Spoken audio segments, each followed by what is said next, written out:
पात पंडित चंद्रशेखर दत्त पांडे जी के श्री चरणों में नमस्कार करके हम अपने आश्रम गुप्तेश्वर पीठ के दिव्यासन में बैठे हुए थे।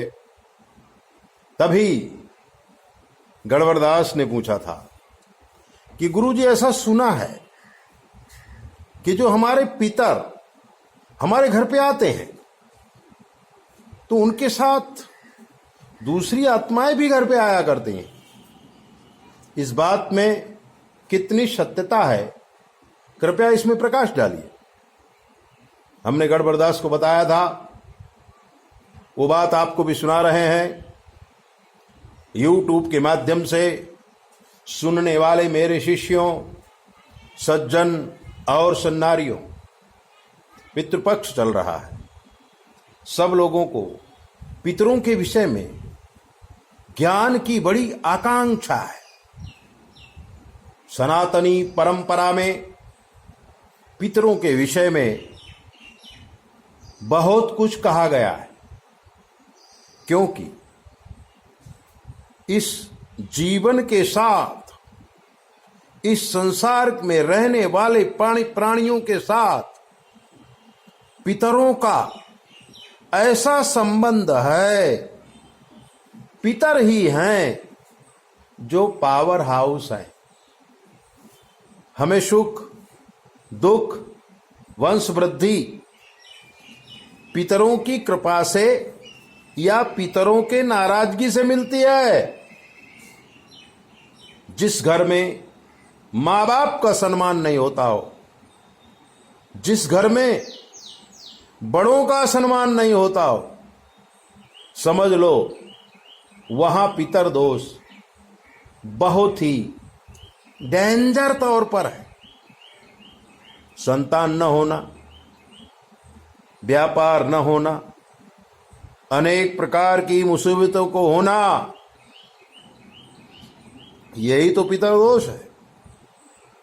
पितर दोष हो या न हो, हमारे पितर अमुक अमुक समय पर हमारे घर पे आते हैं, मृत्युलोक के घर पे विचरण करने के लिए, अपने संतानों को सुख शांति देने के लिए। पितर हमेशा तत्पर रहते हैं।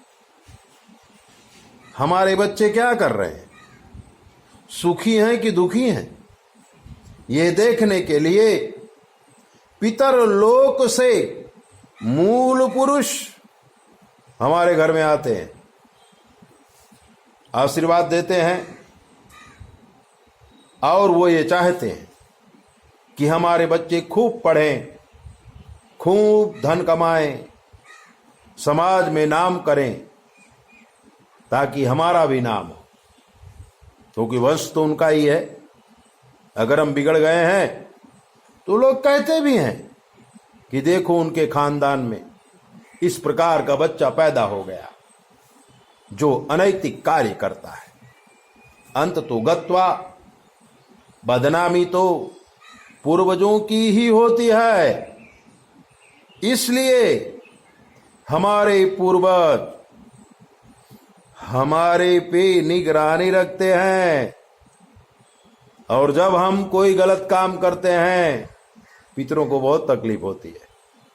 और जब हम कोई बड़ा काम करते हैं, कोई अच्छा काम करते हैं, कोई समाज का काम करते हैं, कोई देश का काम करते हैं, कोई परिवार का काम करते हैं, पितरों को बहुत ही प्रसन्नता होती है, क्योंकि उनका अधूरा काम हम पूरा कर रहे हैं।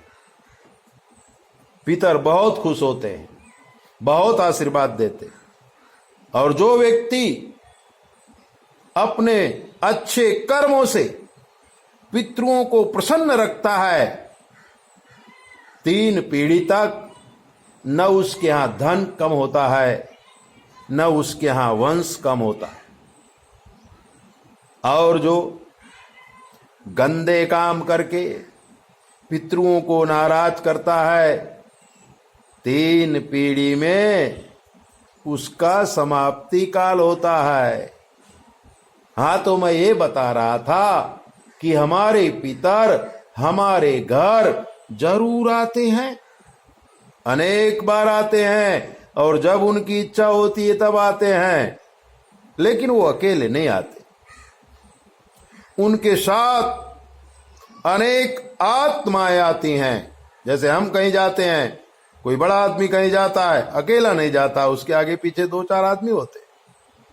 ठीक उसी प्रकार से जब हमारे पितर हमारे घर आते हैं तो अकेले नहीं आते, अनेक प्रकार की आत्माएं उनके साथ में आती हैं। उन आत्माओं में कोई दिव्य आत्माएं होती हैं, वो आशीर्वाद दे के पितर के साथ ही चली जाती हैं। लेकिन कुछ दुष्ट आत्माएं भी होती हैं जो हमारे घर आती हैं पितरों के साथ में, और हमारे घर में कुछ अच्छा देख जाती हैं तो वहीं पर रुक जाती हैं। पितर तो चले जाते हैं, लेकिन वो भूत प्रेत पिशाच योनि वाले आत्माएं रुक जाती हैं और फिर वो हमें परेशान करना शुरू करते हैं। जैसे कि किसी सज्जन पुरुष के साथ कोई चोर किसी के घर पे जाए और चोरी करने के लिए अच्छा सामान देख ले, ऐसे ही पितरों के साथ अनेक प्रकार की आत्माएं आती हैं, और जो दुष्ट आत्माएं होती हैं वो रुक जाती हैं। इसी को कहते हैं कि भूत लग गया है, प्रेत लग गया है, चुड़ैल लग गई है, और घर की बर्बादी शुरू हो जाती है। तब आदमी ज्ञानियों के पास जाता है, गुरुजनों के पास जाता है। गुरुजन कहते हैं तुमको पितर दोष है, इनकी श्राद्ध करो, इनका त्रिपिंडी करो, इनकी गयाजी करो। अनेक प्रकार का विधान है पितरों के लिए, और व्यक्ति करता है, पितरों को शांति होती है। लेकिन जो आत्माएं आपके घर में डेरा जमा के बैठ जाती हैं, वो नहीं जाती हैं, वो तो परेशान करती ही रहती हैं। तब उन आत्माओं के विधान के लिए भी शास्त्रों में बड़े ही सुंदर ढंग से समझाया गया है, और जब हम वो निवारण करते हैं तब जाके कहीं हमारे घर में सुख शांति और आबादी होती है। तो ऐसे ही दिव्य बातों को जानने के लिए आप हमारे चैनल को सब्सक्राइब करो, लाइक करो, और अगर आपके जीवन में कोई कष्ट है हमसे पूछ लो, शास्त्र के मत के अनुसार हम आपको जवाब देंगे, वो भी बिल्कुल फ्री। 9825200108 पर फोन करके कुछ भी पूछिए, शास्त्र के मत से आपको जवाब दिया जाएगा। जय बोले, अपना ध्यान रखो।